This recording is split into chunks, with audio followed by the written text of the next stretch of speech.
Thank you. Thank you. David, how do you pronounce your last name? Goethel, G-A-Y-T-H. Just want to make sure you get that right. Good evening. My name is Dan Chartrand. I'm the owner of Water Street Bookstore, and the mission of the bookstore is to build a diverse and vibrant community around the written word, full stop. That's what we do. You're here tonight helping us be on mission, so I'm very grateful to all of you for being here tonight, for the bookstore, but more importantly for our author, David Goethel. As a lifelong bookseller, I take a lot of pride in my craft, my profession. And these guys and gals, the Fisher people of New England, are amazing at their craft and their profession. And they have had so many obstacles thrown in their way over the years.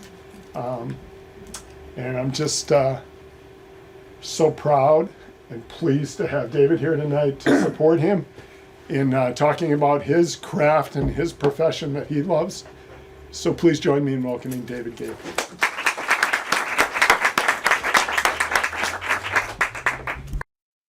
It's really a pleasure to have so many people come out tonight.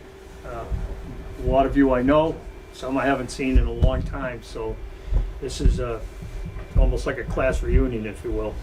And I'm very grateful.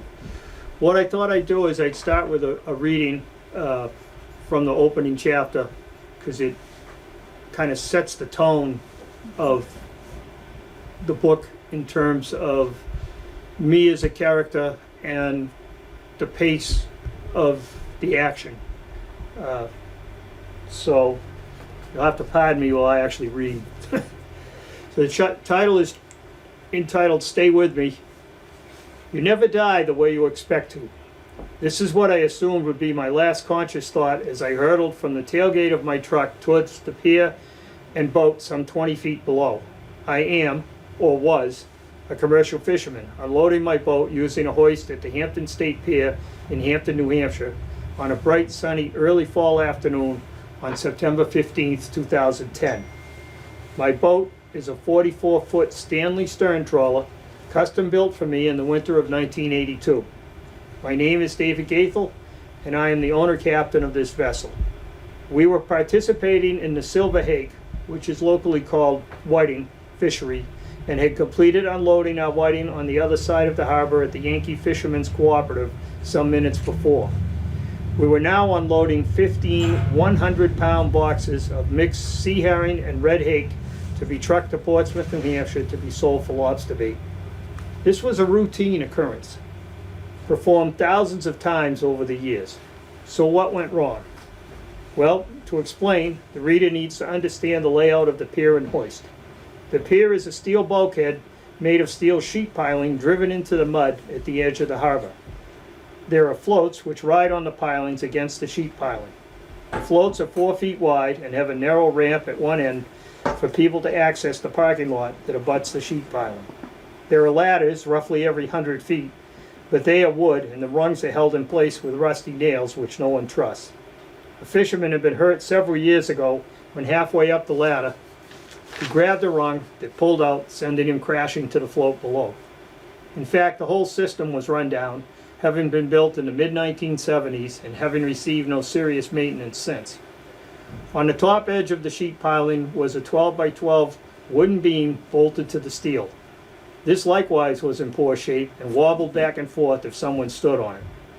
The hoist is a 15-foot vertical I-beam cemented in the parking lot. Approximately 10 feet above the ground is a horizontal I-beam, approximately 12 feet long.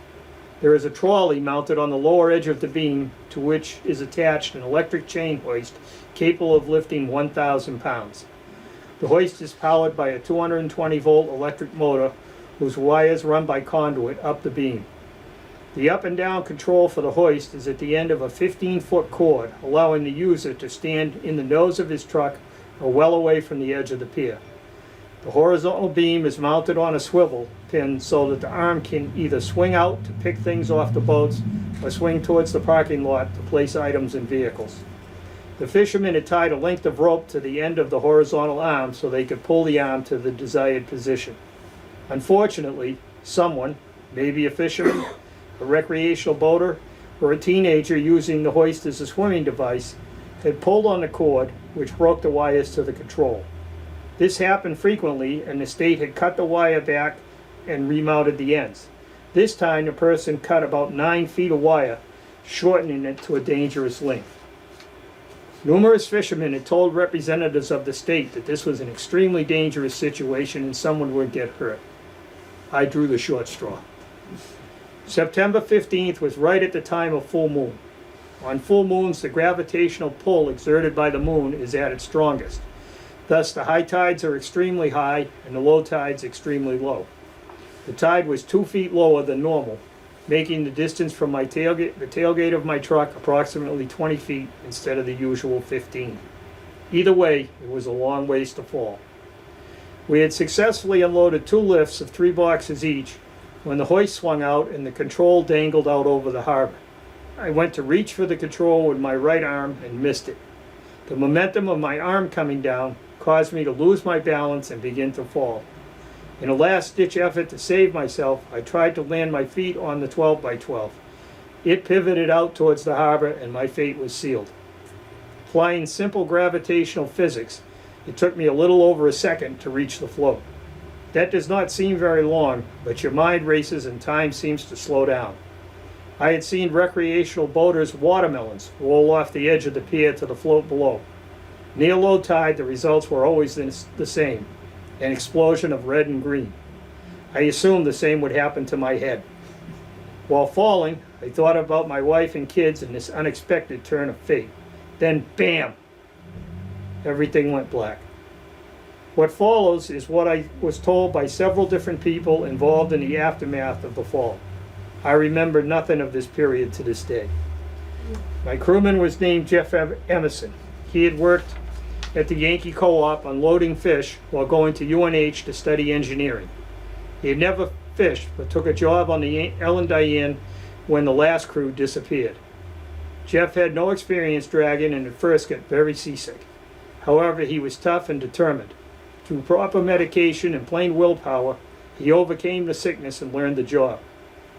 Jeff had become adept at the job, getting the net safely in and out of the boat, sorting, boxing, cleaning, and icing the fish, and securing the boat and unloading in the harbor. I liked Jeff, and even though I knew he had no intention of staying if he got a job in his field, I was glad to have him as crew. His recollection of events was that I pivoted off the pier, hurtling head down towards the float. He thought I tucked my head just before impact, and my left shoulder and head hit the float simultaneously. Jeff fumbled for his phone to call 911 and summon help. Then he dialed my home phone and told my wife Ellen there was a terrible accident and she should come to the pier immediately. I lay on the pier unconscious, blood pouring from every orifice. The fire station is on Hampton Beach, so he could already hear the sirens when suddenly I stood up and muttered something that sounded like, "That didn't hurt as much as I expected."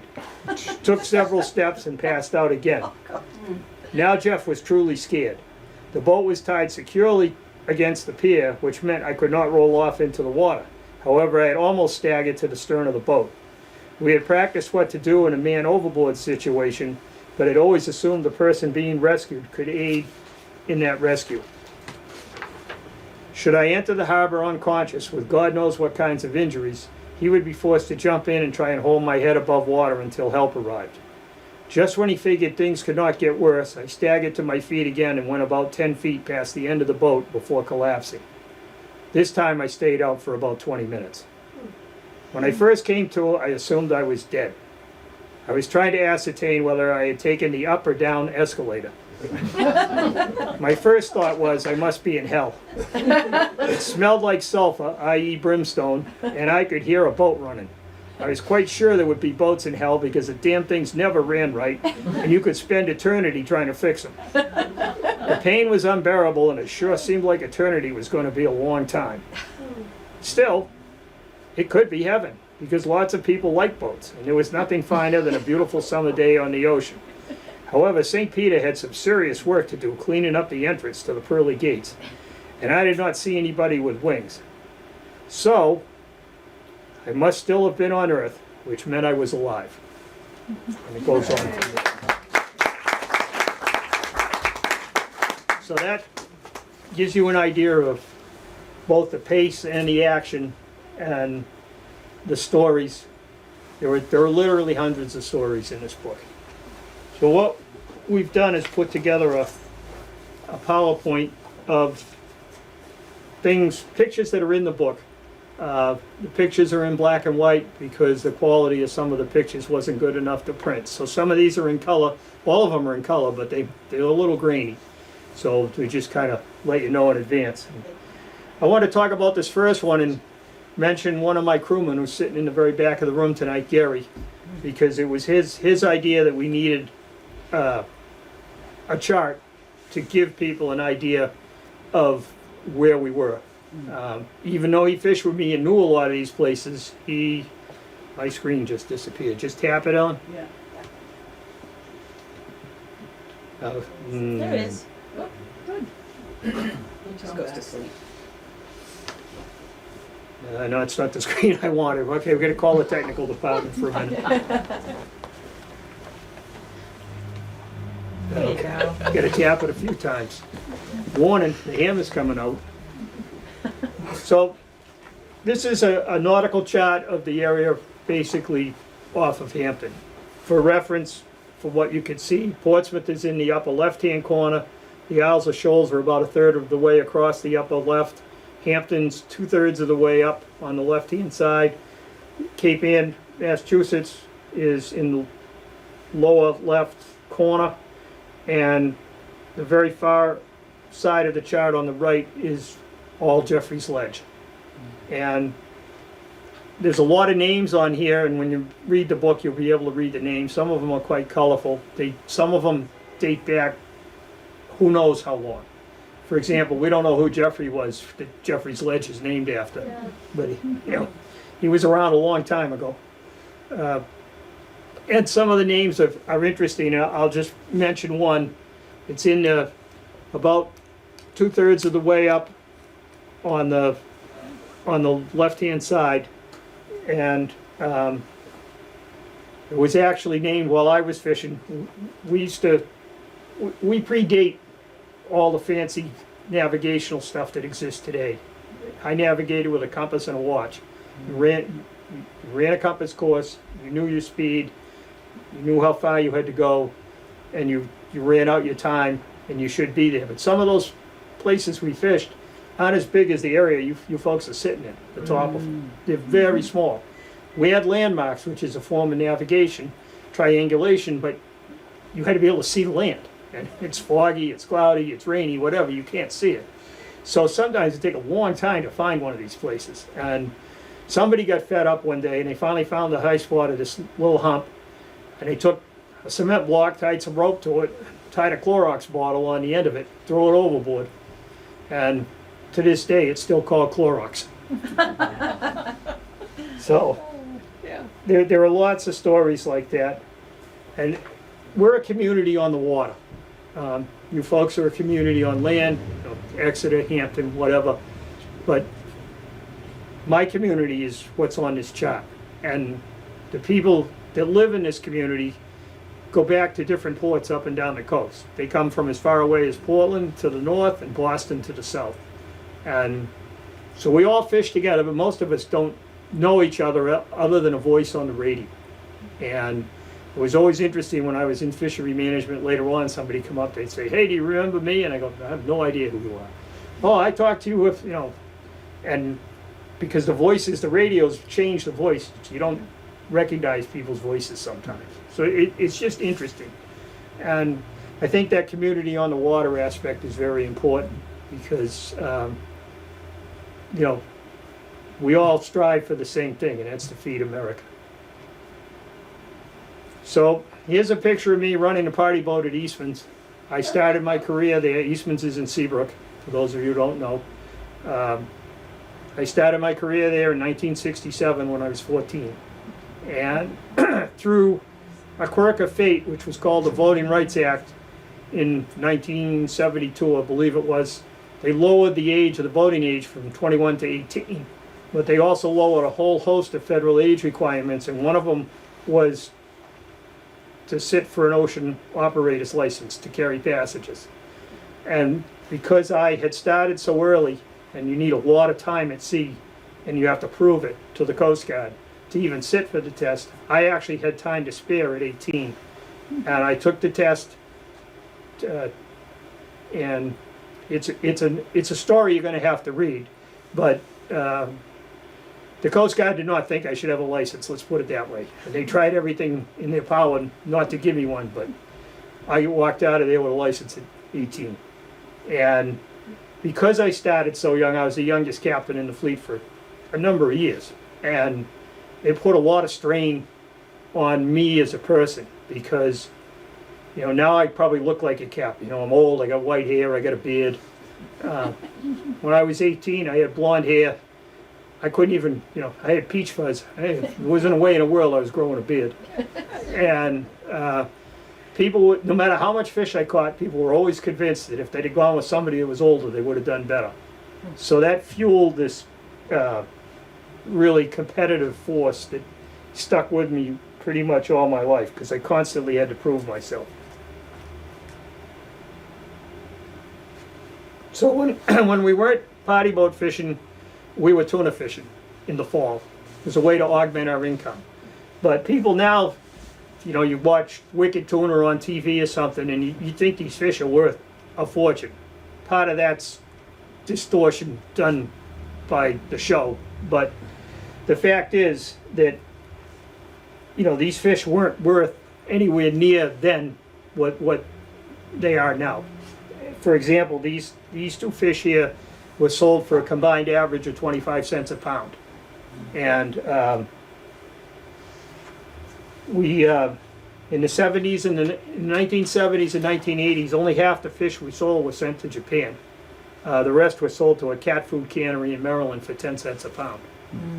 So we've come a long ways. So this is a picture that was taken after one of my trips. When, you know, party fishing's always up and down, it's fishing. If we caught fish every day, that would be catching.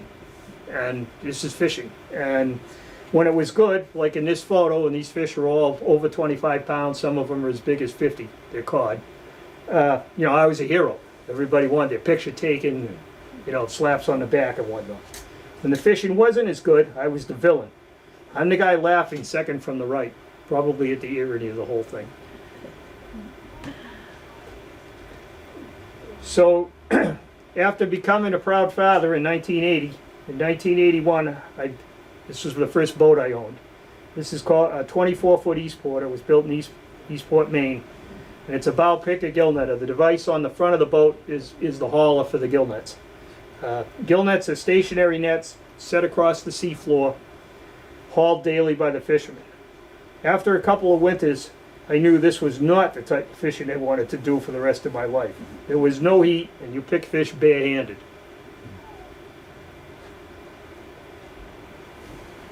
So this is a picture of my second boat, which was an otter trawler, locally called a dragger, the Ellen Diane.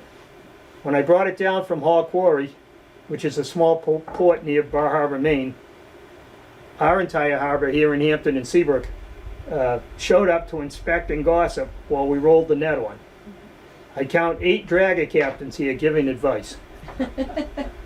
Although it looks insignificant, the orange part of the net, which is in the foreground of the picture, is called the cod end, and that's where the fish collect. And when that orange part was full, that held 7,000 pounds of fish. So it really expands. For the next 40 years, I spent more time on this boat than I did on land. And as I like to tell people, if you don't believe that, ask my lawnmower. It's not real pleased with me when I'm in the backyard. So there's a cod end full of fish. The yellow line is called a splitting strap, and that's used to split the fish into amounts of weight you can lift in the boat. I could not lift, that's about 6,000 pounds of fish. I could not lift that much weight. So we split it into 2,000 pound increments, which is still like, you know, lifting a small car. It's a fair amount of weight. And we haul them into the boat. And the device that's kind of underwater at the very bottom of the picture, it looks kind of gold colored. That's called a cod end tripper. It's a mechanical device with a rope attached to it. When a crewman gives it a good yank, it opens up and the fish spill out.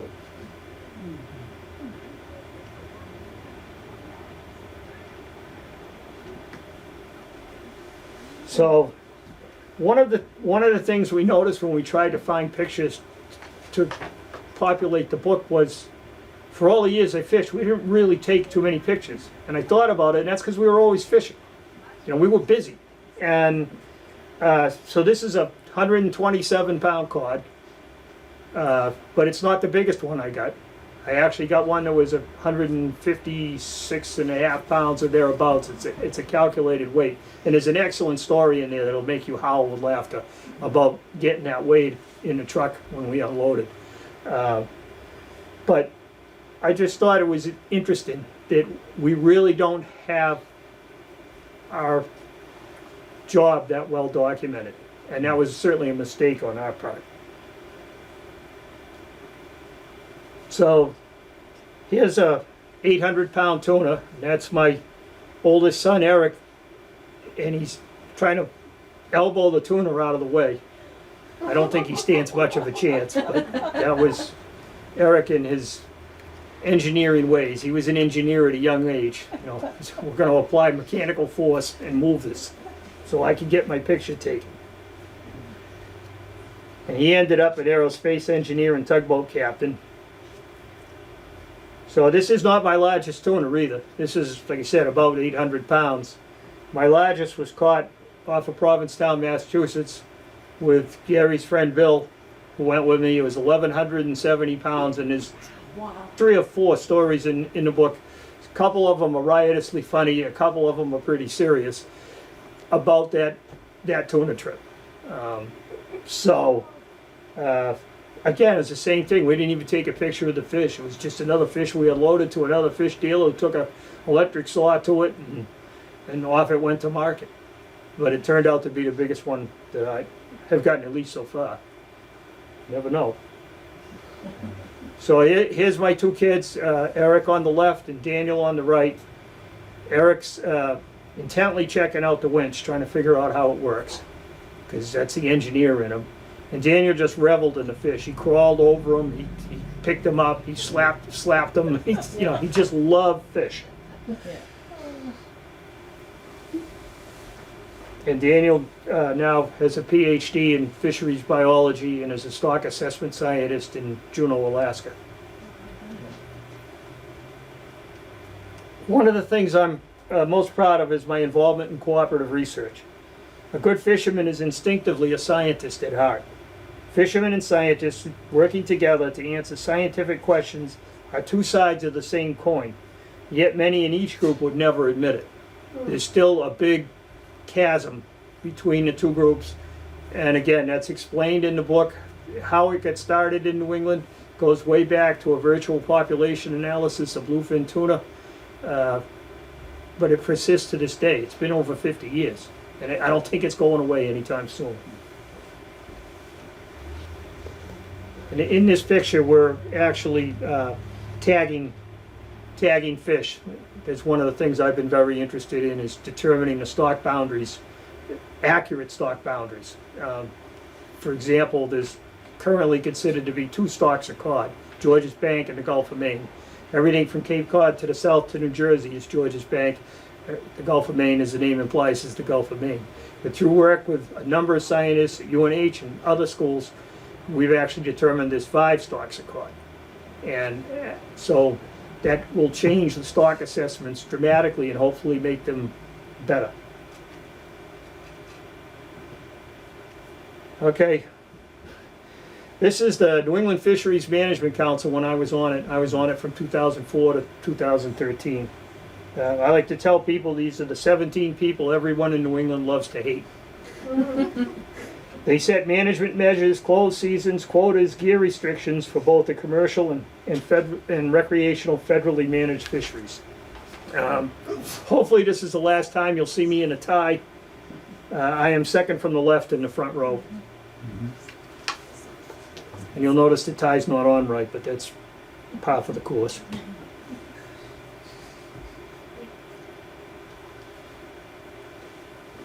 So this is a picture of northern shrimp. A lot of people don't even know we have shrimp here, but we actually have in the past had a very robust fishery for them. We live at the very southern end of their range. The center of it is off of Newfoundland and Labrador. In fact, there are boats in Newfoundland that steam into the Labrador ice pack until they can't move anymore, turn around and then set out and tow down ice, they call it. Very dramatic. So I have spent my entire adult life trying to fine-tune gear to be environmentally sound. You know, all owner-operator fishermen that I know are environmentalists at heart. Dr. Pingo, he and I developed this net, and we called it the topless trawl. Yeah, I know it's a little off color, but we wanted the fishermen to read the net plans and figured out the best way to do it. But it did win an honorable mention at the World Wildlife Fund Smart Gear Competition. It cut down the bycatch, which was unwanted catch. In this case, it was mostly sea heron and a few haddock, by 94%, and increased the shrimp catch by 15%. So it was a win for everybody. So if you look underneath the net in the back of the stern of the boat, that's unculled product. I think I see 2 fish in there. So the stuff, the shrimp buyers didn't buy. They don't want bycatch. They want shrimp. So you had to pick out all the bycatch. If you get little whiting that are like this big or herring like that big, somebody's got to get on their hands and knees and go like this. Shrimp go this way. The other stuff goes that way. You could cut out 94% of that. You got a lot happier crew. And it's good for the other fisheries for the future. So this is my son Eric, and he was part of the greatest ship rescue you've never heard of. And again, you'll have to read the book to find out the story, but it is quite a story. Captain Eric is standing inside the Tug Freedom's Azipod unit. And this is a combination rudder and propeller. It allows the boat to literally turn in its own length. It's very, high-tech engineering, very expensive, but I just want to give you an idea of the size. Eric's as tall as I am, so that propeller is over 6 feet in diameter. And like I said, it's a good story with a happy ending. Okay, so now on the other side of the coin. This is a picture of a dead whale. Matter of fact, it's a very dead whale because it takes whales 2 to 3 years to decompose. So my problem here was, how do you remove 20 tons of very dead whale from a net? The answer was very slowly. We had to burn our clothes after this encounter. There is no way to get rid of that smell, I guarantee you. And again, there's a funny story attached to that because we did successfully get it out of the net. And, there's people in New Bedford are probably still wiping tears from their eyes when my son went to school that afternoon.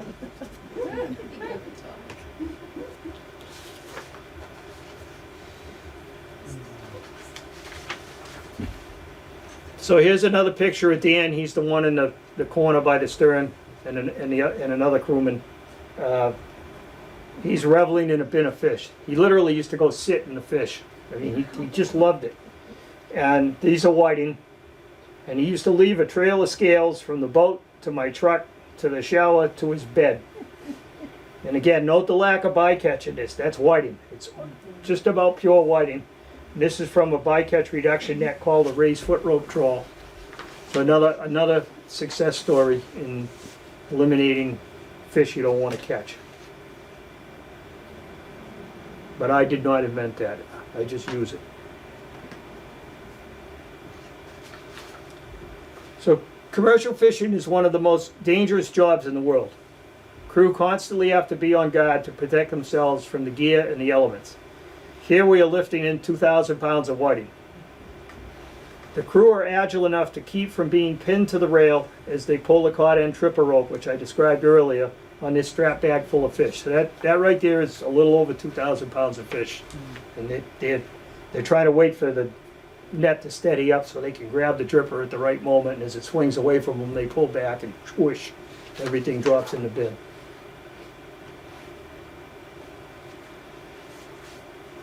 So my crew, I even laugh at this one. He came in, he goes, "It's a pterodactyl." That's what my crew Mike yelled as he ran into the wheelhouse during a December snowstorm in the Cove, an area of Jeffrey's Ledge. This brown pelican fussily ate 2 small monkfish and a cod. He stayed with us while Mike measured and banded the lobsters and then flew off into the snow. For you bird enthusiasts, the brown pelican was last recorded in New Hampshire 150 years ago.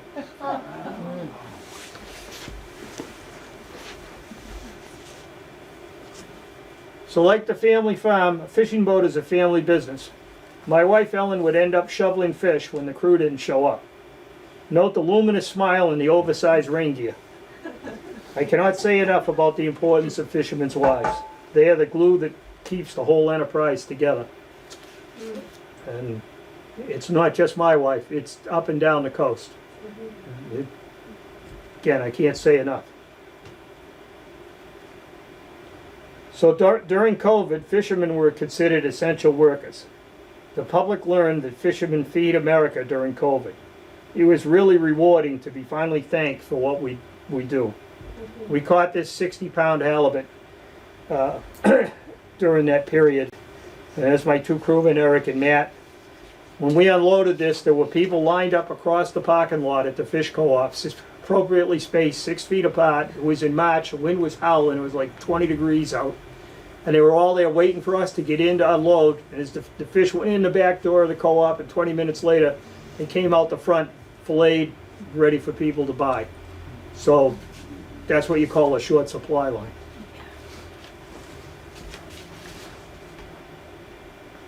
And here's our last trip in the Ellen Diane. This was in mid-December 2021. The device around the boat's called the travel lift. We were hauled out for the last time. Daniel actually flew back from Alaska for our final trip, which was also an epic story. We made one last trip, which turned out to be in an unforecast northeaster, and we took a beating.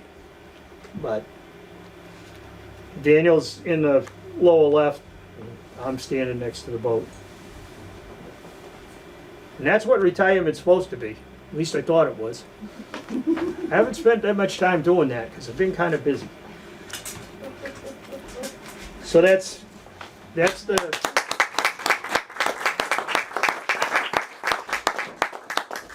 story. There's lots of stories about science and management in there, as well as fish stories. And if anybody has any questions, I'd be very happy to try and answer them. Yes, Deidre? I'm your publisher, so I'm Yes. going to ask a question that I want you to answer so everyone knows this. How long did it take you to write this book, David? 6 weeks.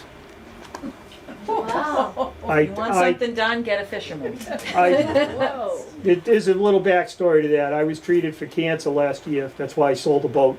And I knew I couldn't fish. And I drove into Boston every day for 6 weeks for radiation treatments. And I came home, and I just, I wasn't supposed to be, mingling with people. Ellen was running her oceanarium, so it was me and my 2 birds, and I just felt like my brain was going to mush, and I get frustrated. So I'd done the outline for this when I fell off the pier, which is the beginning of the book, and I kind of just put it aside. One day I hauled it out and said, I'm going to see if I can write a chapter and see what happens. Well, I wrote a chapter in about 2 hours. Next Wow. day I reread it, and it looked all right to me, so I wrote a second one. And I did that every day when I got home. And then, like I said, we originally had 39 chapters, and I wrote a chapter a day, so it was about 6 weeks. How'd you find your publisher? Deidre was my neighbor Yeah. in Hampton. She lived down, we live on a dead-end street. Yeah. She lived down on the road that the dead-end street connects to 2 houses up from the end of the road. She was a pretty young kid when we moved in. I knew her father. I'd read a bunch of his books. He wrote about the history of Hampton and the Isles of Shoals a lot, 2 of Pals of Shoals is my favorite place on earth, so I called her up, said, hey, I've written this book, would you like to take a look at it? That's how I met her, and that's how we ended up here tonight. Anybody else? I'm gonna ask one more question. Okay. How is the book available? It's available as a printed book, but are there any other versions? Yeah, there's an ebook available. There's an ebook available for people who have Kindles, and there's going to be an audiobook. It should be available soon. Next week. I finished proofreading, or proof listening, I guess you call it, Yeah. this weekend. So, Yeah. but hopefully people will buy the real book as a, I guess I'm what you call a book person. I still like the feel of a book in my hands, Oh, yeah. and I like a bookmark, and I can put it in and say, okay, I stopped here and I'll start there tomorrow. Yeah. It's just a different kind of feeling for me, but I realize everybody's different. David, thank you. Gary? Hey, you dedicated the book to Jack. Yeah. Give folks a little flavor. They really ought to read the book. My father was what I called an American original. He survived World War II barely. He shot down over the North Sea in a Force 10 gale. His parachute didn't open. Finally got the reserve chute to open, but he couldn't get it off, and I drifted into a minefield. So that's kind of how he started his life.